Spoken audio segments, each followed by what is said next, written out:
I find myself scrolling through the receipts that had piled up in our drawer, each of them a little paper dagger slowly revealing the truth. The first one caught my eye, a restaurant bill from a city I'd never heard her mention. Dinner for two, it read, with a flourish of a signature I didn't recognize. It seemed innocuous enough at first. Maybe she went on a business trip or a weekend jaunt with friends. But then I found another, this time for a hotel. And then one more from a bar in yet another city. Each receipt felt like a chisel, carving away at the facade of my marriage, revealing what I feared most. My wife Anna was cheating on me. We had been married for 6 years, and if I'm being honest, it felt like we'd conquered a lot together. We had our ups and downs, but I always thought we were solid. Anna was the woman who had swept me off my feet with her quick wit and charm, the one who could make any mundane evening feel like an adventure. But lately she had been distant. I brushed it off as work stress or maybe just a phase, but the signs were there.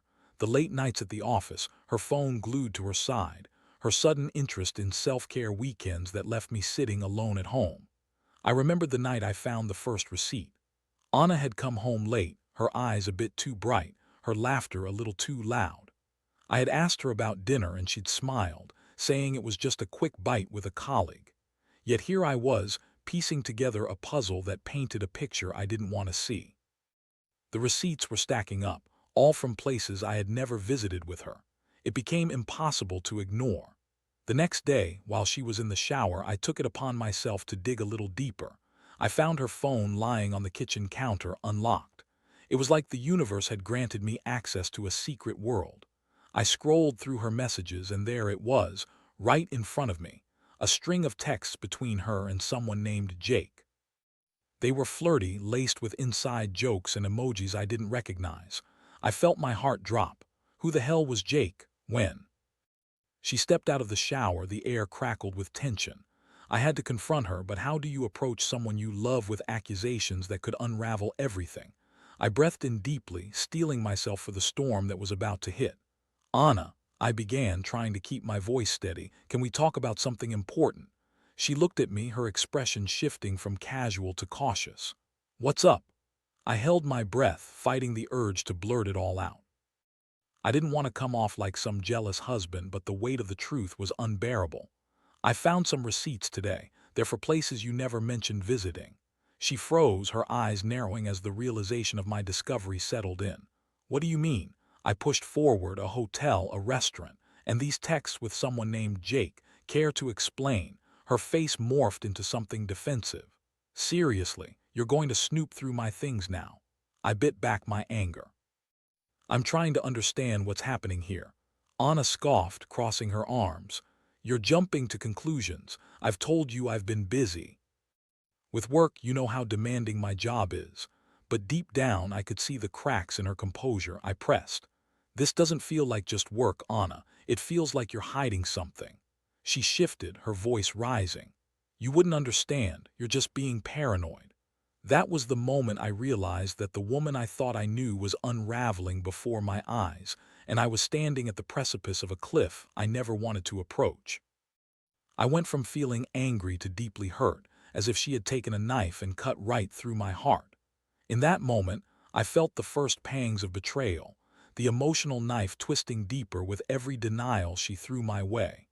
This was more than just a betrayal of trust. It felt like a betrayal of everything we had built together. I fought the urge to scream, to lash out at her for the pain she was causing. Instead, I stood there, dazed, watching as the woman I loved morphed into someone unrecognizable, a woman who was willing to lie and deceive without a second thought. I'd have to gather my thoughts, process this betrayal, and decide what to do next.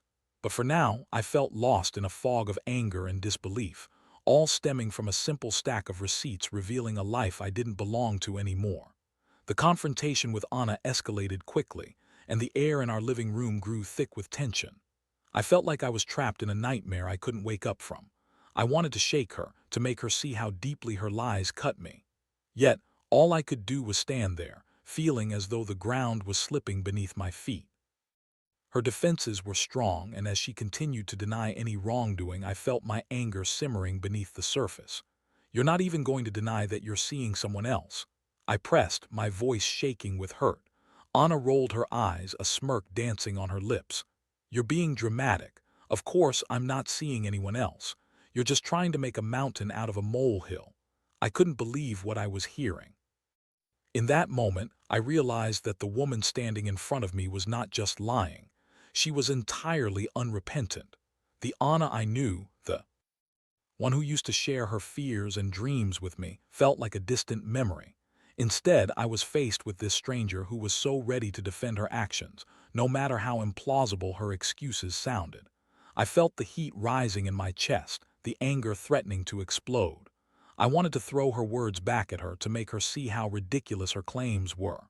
"What about the texts, the receipts? Do you really think I'm just going to take your word for it?" She huffed, her tone laced with irritation. "You've crossed a line, you know that.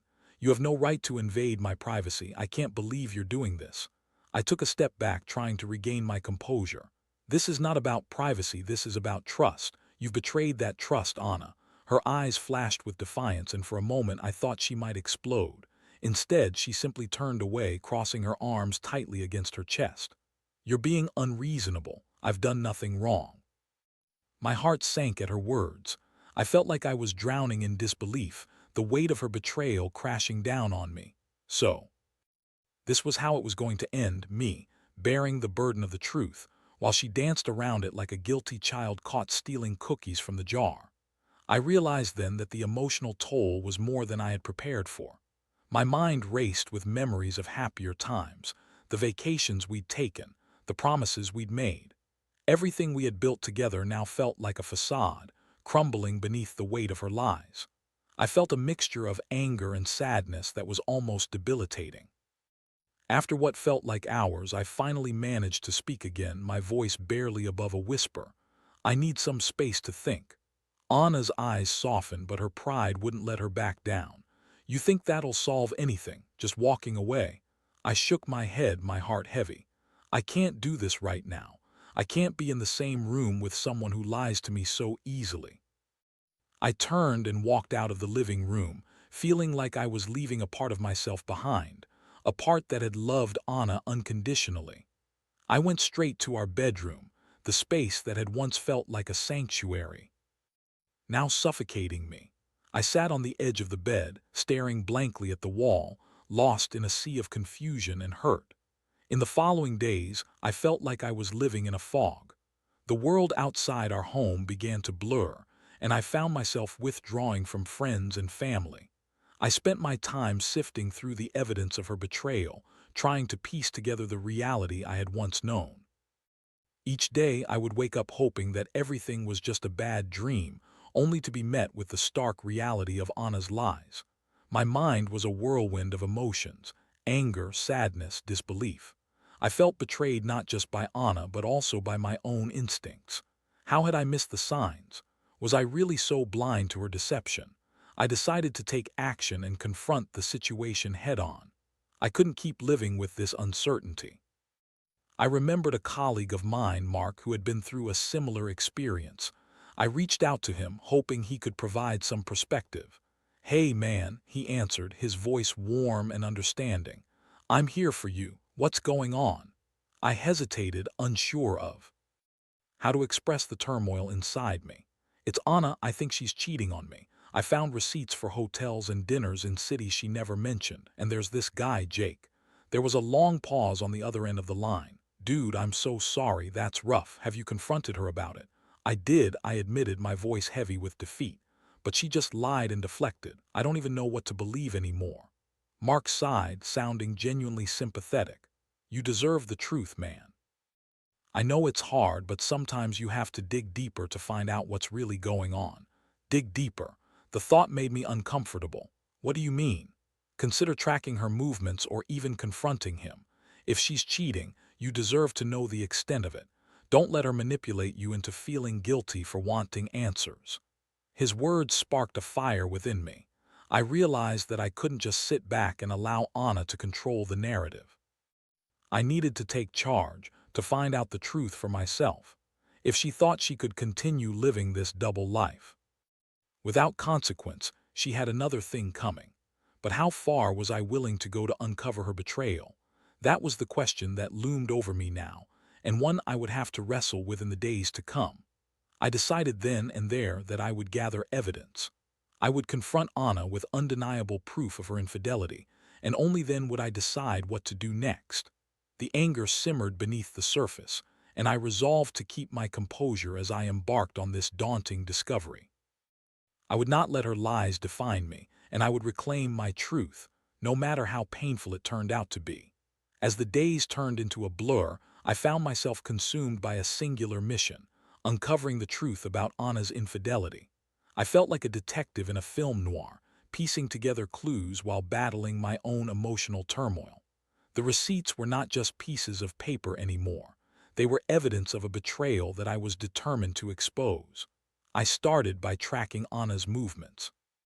I knew she had a somewhat flexible work schedule, and while I didn't want to sound completely paranoid, I had to start somewhere. I found myself taking mental notes of her habits, the times she left for work, when she returned, and any unusual slips in her schedule. There were evenings she claimed to have work events that I couldn't corroborate. Each passing day, my gut feeling grew stronger and I knew something was off. One Thursday evening, I decided to follow her. It felt wrong, like I was crossing some moral line, but the desperation for answers outweighed my conscience. I waited until she left for what she claimed was a dinner meeting. I followed her car at a distance, my heart racing with every turn she made. I felt like a character in a bad thriller, but I had to know if my suspicions were valid. As she drove through the city, my palms began to sweat. I gripped the steering wheel tightly, focusing on the road and on her taillights ahead of me. She eventually arrived at an upscale restaurant, one that I knew she had never taken me to before. My heart sank as I parked a safe distance away, hoping to remain undetected. I watched as she walked through the glass doors, her posture confident and casual. It was painful to see her so at ease, especially when I was left outside, grappling with a storm of emotions. My stomach twisted in knots as I debated whether to go in and confront her, but I stayed put, knowing that I needed more than just a fleeting moment of confrontation. I needed evidence. As I waited, I texted Mark, feeling the need to share my findings with someone. I followed her to a restaurant. I think it's a date. What do I do? His response came quickly. Get proof. Take a picture if you can. You need something solid to confront her with. I read his words and felt the adrenaline surging through me. I needed to be discreet but firm. I had to document this moment, even if it meant crossing my own ethical boundaries. After what felt like an eternity, I saw her through the large windows. She was sitting across from a man, Jake, I presumed. I pulled out my phone, my hands shaking as I snapped a photo through the windshield. I instantly felt a mix of exhilaration and dread. Here it was, the proof I needed, but at what cost? As I zoomed in on the photo, I noticed the way Anna smiled at him, a smile that seemed genuine and carefree. It was a smile I hadn't seen in a long time, and that realization hit me harder than a punch to the gut. I felt anger boiling inside me, but it was accompanied by a profound sadness.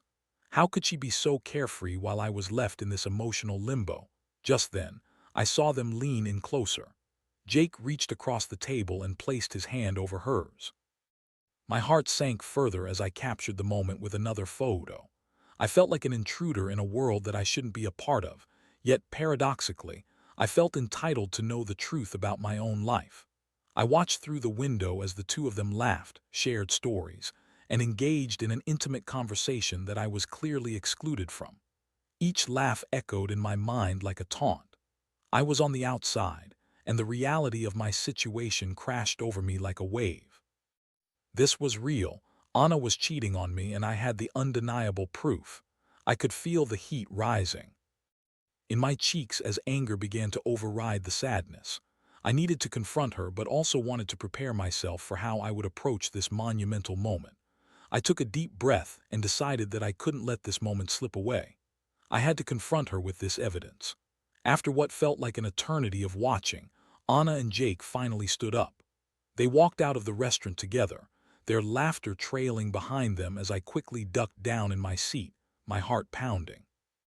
I waited until they disappeared around the corner before starting my car, my mind racing with thoughts of how I would confront Anna with this new information. When I arrived home, the house felt eerily quiet.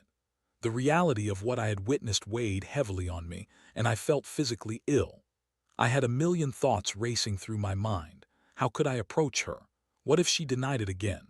I needed to be prepared for any possible excuse she might throw my way. I decided to gather my thoughts and create a game plan. I went back to the receipts, the texts, and the photos. I laid everything out.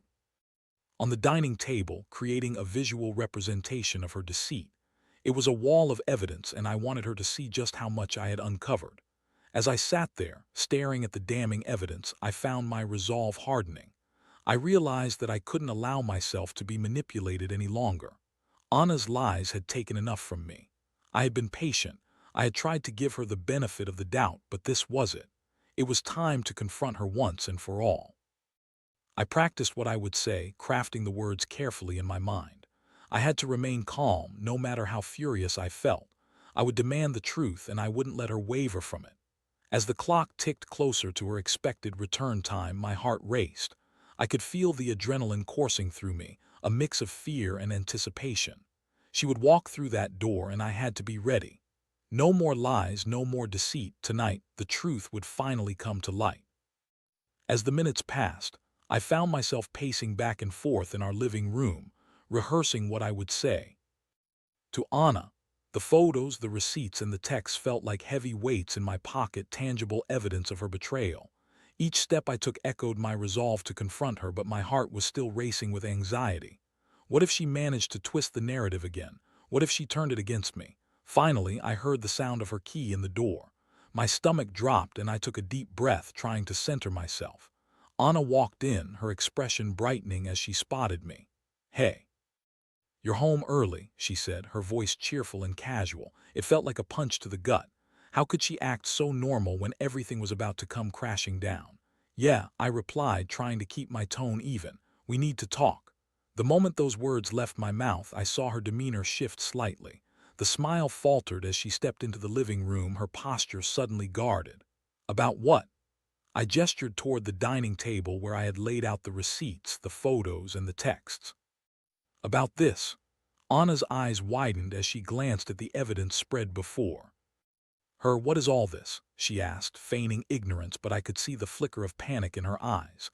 "Don't play games with me, Anna. I've been following your movements, and I know what you've been up to. I saw you with Jake." I let the weight of my words hang in the air, watching her face as shock washed over her. "What, you followed me?" she stammered, her voice rising in pitch.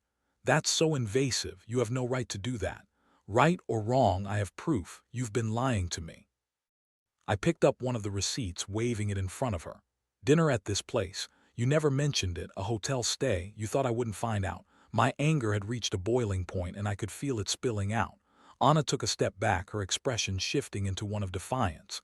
"You're taking this too far. This is ridiculous. I can't believe you'd stoop so low." "Stooping low?" I shot back, incredulous. "You're the one who's been betraying your husband. Do you even realize how much this hurts? How could you lie to my face knowing I trusted you?" She paused, and for a moment I thought I caught a glimpse of guilt on her face, but it was replaced by anger as she crossed her arms defiantly. "You don't understand. You've been so consumed by your job that I felt alone. I needed someone to talk to. So you found someone to sleep with. That's your excuse." I couldn't keep the disbelief from my voice. "You think that's justified? It's not like that. You always act like you're too busy for me," she yelled, her temper flaring. "You're the one who pushed me away, pushed you away." I felt like I was being swept up in a whirlwind of emotions. "I was here, I tried to be here, but you chose to cheat instead of addressing your issues." She opened her mouth to protest, but then seemed to deflate, her bravado faltering. I didn't mean for it to happen. It just did. Jake made me feel good about myself when I felt neglected." I felt the anger draining from my body, replaced instead by a deep sadness. "So this is how you chose to handle your feelings, by lying and cheating. Do you even know how much this will hurt you in the long run? Would you even care? You're so focused on your work you don't even notice me anymore." She shot back, her voice wavering between anger and desperation. I took a deep breath, trying to calm myself. "This isn't about me, Anna. This is about your choices and the damage they've caused. You think Jake is the answer. He's just a band-aid for the deeper issues we need to address. For the first time, I saw uncertainty flicker in her eyes. I didn't want to hurt you, I just wanted to feel something again. And you chose to do it by betraying me, I asked, my voice softer now. You didn't even think about the consequences. What about us? Anna's walls began to crumble as tears welled up in her eyes. I didn't want to lose you. I thought I could keep it a secret, that it wouldn't hurt you if you didn't know. But it hurts me more now that I know, I replied, my voice steady but heavy. With emotion, you've shattered my trust and I don't know if I can ever get that back. I'm so sorry, she whispered, her tone shifting from defensiveness to remorse. I was selfish. I didn't think this through. The sadness in her voice hit me hard. I wanted to believe that she felt genuine regret, but the damage was already done. Apologies mean nothing without accountability, Anna. You made your choices. I felt the emotional weight of the moment pressing down on me. I need time to think about everything. I can't just let this go. You need to understand the gravity of what you've done. Please don't leave me, she pleaded, her voice cracking. I love you. I made a mistake. I closed my eyes, fighting back the tears that threatened to spill. You love me, yet you chose to betray me. That doesn't add up. I need to figure out what I want, and I can't do that while you're here pretending everything is fine. I need space. With that, I turned away from her, feeling the weight of the world on my shoulders. I had confronted her.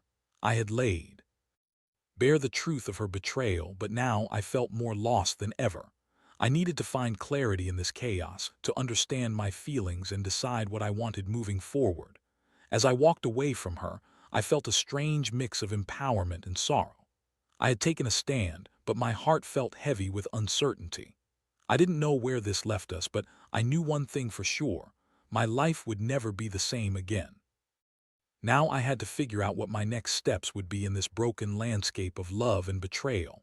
After that explosive confrontation, the house felt more like a battlefield than a home. I moved through the rooms like a ghost, haunted by the echoes of our argument and the weight of Anna's betrayal. I needed time to process everything, but the silence felt deafening. I could hear the ticking of the clock, each second a reminder of the unraveling of my marriage.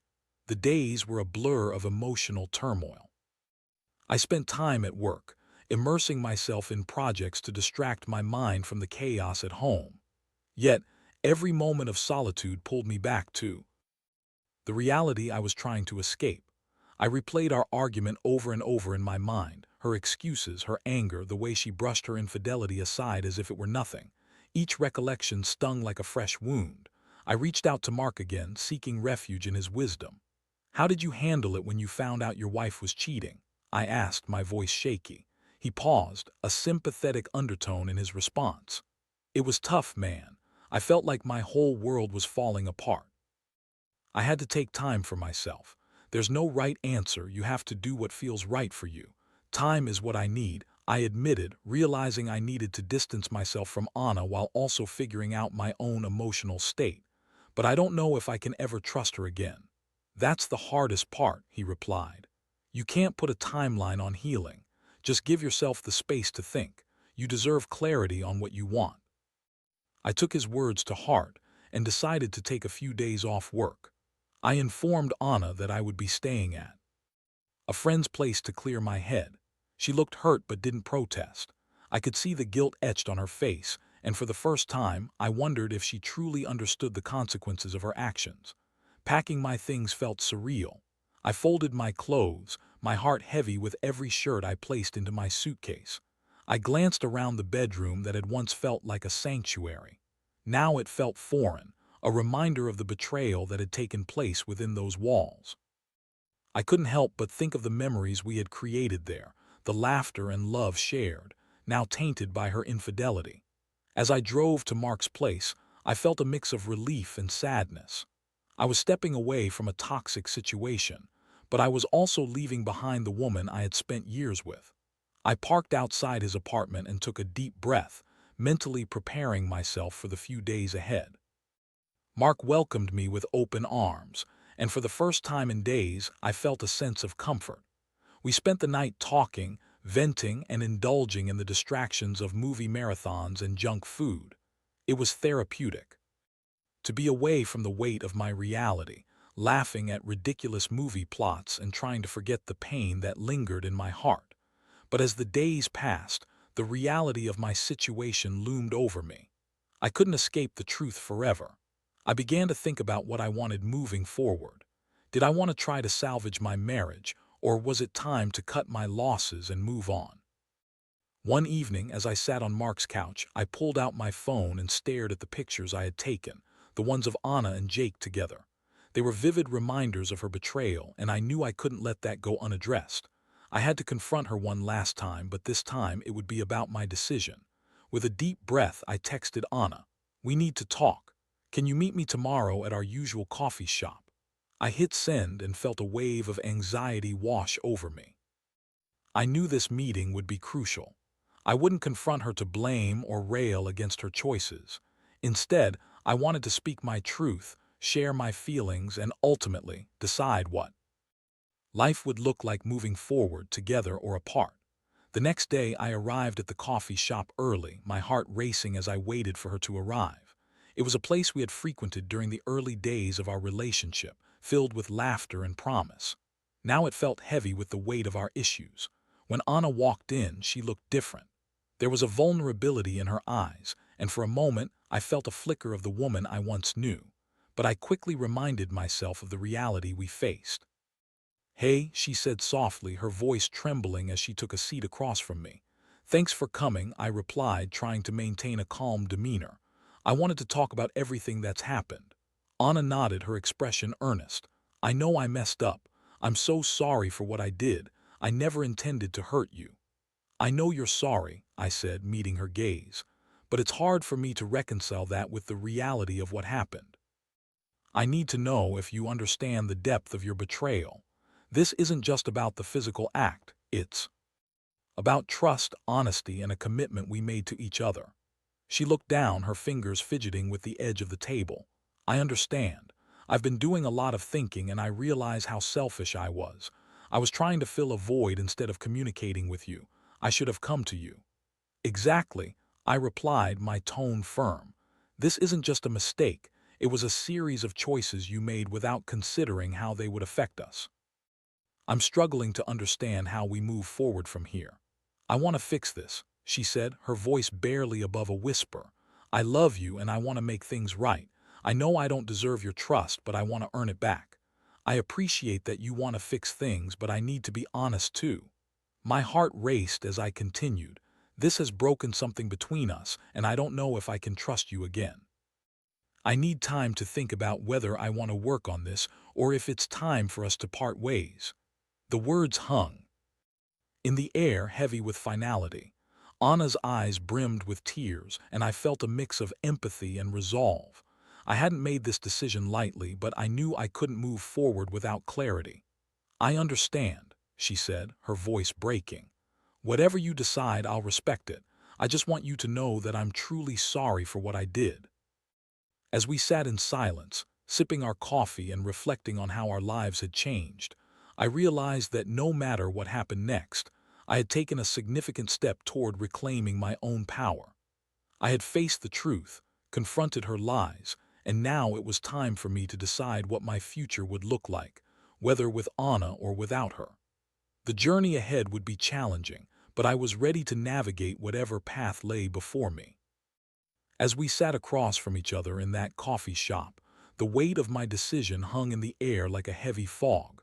I could see the pain etched on Anna's face, but I also recognized the sincerity in her eyes. It was a complicated mix of emotions, and I couldn't deny that part of me still loved her despite the betrayal. "I need to be honest with you," I said, my voice steady. "This has shattered my trust, and trust is the foundation of any relationship. I don't know if I can ever feel secure with you again. It's going to take a monumental effort for you to even begin to earn that back." Anna nodded, tears spilling down her cheeks. "I understand.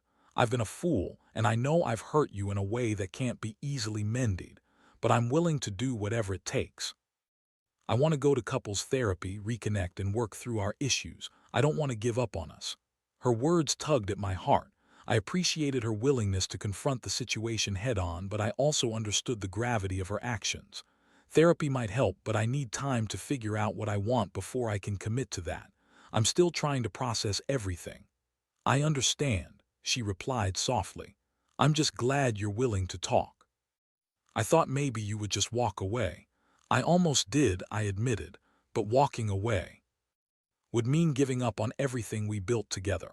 I want to know if we can find a way back to each other, but I can't pretend that everything is okay right now. The conversation shifted toward our past, reminiscing about the good times we had shared, the dreams we had built, and the love that had once defined us. It was bittersweet, acknowledging the joy we once felt while grappling with the stark reality of her betrayal. As we spoke, I could see glimpses of the woman I had fallen in love with, buried beneath layers of hurt and regret. But I also had to remind myself that memories alone couldn't erase the pain of recent events. I needed to establish boundaries to protect my emotional well-being. I think we should take a break, I finally said, my heart pounding. Not a permanent separation, but a pause to give us both time to think. I need this space to reflect on what I truly want. I can't make a decision with the weight of our relationship still fresh on my mind. Anna's face fell, and the tears flowed freely now. I don't want to lose you. I'll do anything to show you I can change. I'm not saying it's over, I reassured her, but I need time away to figure things out. I can't be around you right now without feeling every ounce of pain and betrayal. It's too raw. We both need to think about what this relationship means to us. I get it, she said, her voice trembling. I'll respect your decision. Just know that I love you and I'm truly sorry for everything. With that, we left the coffee shop, a shared silence enveloping us as we walked to our cars. The air was heavy with unspoken words, but I felt a sense of clarity beginning to emerge. I understood that this was not just about her betrayal. It was also about my own need for healing and self-discovery. I needed to reclaim my power. In the days that followed, I allowed myself to feel the full weight of what had happened. I immersed myself in self-reflection, journaling my thoughts and emotions. I sought advice from friends and family, gaining clarity on what I truly wanted out of life and love. I explored my own needs and desires, realizing that I had neglected my own happiness in the pursuit of maintaining our relationship. As I navigated this emotional landscape, I began to see the beauty in taking care of myself. I reconnected with friends I had drifted away from, spent time pursuing hobbies I had once loved, and focused on my career with renewed vigor. I realized that I had to be whole on my own before I could ever hope to rebuild anything with Anna. Eventually, I decided to give Anna a call. We met at the same coffee shop, and this time the atmosphere felt different. We were not just two people caught in a web of lies. We were two individuals seeking clarity and understanding. I've had a lot of time to think, I began, feeling a sense of determination wash over me. And I've realized that while I care about you, I need to prioritize my own well-being. I want us to try therapy together, but it will take time, and I want to ensure we're both committed to the process. I won't rush back into something that hurt me so deeply. Anna nodded, her eyes bright with determination. I'm willing to do whatever it takes. I know I have a long road ahead of me to earn your trust back, and I'm ready for it. I love you, and I want to fight for us. Her words sparked a flicker of hope inside me. Perhaps there was a path forward, but it was one that required commitment, communication, and a willingness to confront the issues that had plagued our relationship. As we began this new chapter, I learned that love is not just about the highs, but also about navigating the lows together. It takes work, commitment, and a willingness to be vulnerable. With therapy and honest conversations, we began to rebuild our foundation brick by brick. I realized that while the road to recovery would be long, it was possible to emerge stronger on the other side. I had learned resilience through heartache, and as we took those first cautious steps toward healing, I found solace in the knowledge that, regardless of the outcome, I had rediscovered my own strength. And so we embarked on this journey together, one filled with uncertainty but also with hope. The future was unwritten, but I was ready to face it, armed with the lessons I had learned about trust, love, and the importance of finding myself before attempting to rebuild what had been lost.